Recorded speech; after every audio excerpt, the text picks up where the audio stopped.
பாருங்கள், இது red colour பட்டு ரோஸ்ன்னு சொல்லுவோம் இல்லையா, அந்த பட்டு ரோஸு பாருங்கள். இதெல்லாம் ஏற்கனவே ஒரு 3 பூ பறிச்சிட்டேன்.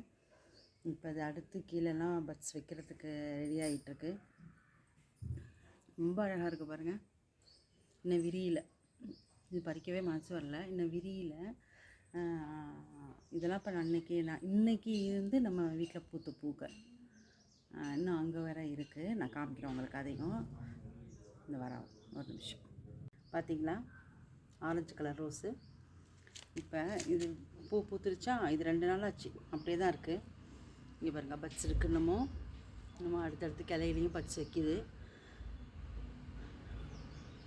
ரொம்ப ஹாப்பியாக இருக்குது பார்க்கறதுக்கே எனக்கு. உங்களுக்கும் அப்படி தான் இருக்கும்னு நினைக்கிறேன். இதை பார்த்தோன்னே உங்களுக்கு ஒரு நம்மளும் இதெல்லாம் பண்ணணும்னு இருக்கும். நீங்கள் நிறைய பண்ணுறவங்களாம் இருப்பீங்க. நான் இப்போ இதை புதுசாக பண்ணிகிட்ருக்கேன். ஏற்கனவே நான் மாடி தோட்டம் வச்சுருந்தேன். இப்போ மாடி கட்டிட்டோமா, அதனால் இப்போ கீழே கிரவுண்ட் ஃப்ளோரில் தான் நான் எல்லாமே பண்ணிகிட்ருக்கேன். நான் இப்போ நிறைய காய்கறிகள்லாம் வேறு போட்டுட்ருக்கேன்.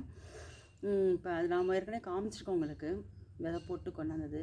இந்த பைத்தங்கான்னு சொல்லுவாங்கள்ல, நான் அப்புறம் காமிக்கிறேன் உங்களுக்கு. பைத்தங்காய், பாவக்காய், பொல்லங்காய், இப்படி நிறைய வெண்டைக்காய், இப்படி எல்லா காய்களும் போட்டுட்ருக்கேன். அது கொஞ்சம் க்ரோத் ஆகட்டும். கொடி வந்துருச்சு, இப்போ தான் அரும்பு கட்டுது எல்லாத்துலேயும். அதை நான் அப்புறமா காமிக்கிறேன் உங்களுக்கு. நன்றி.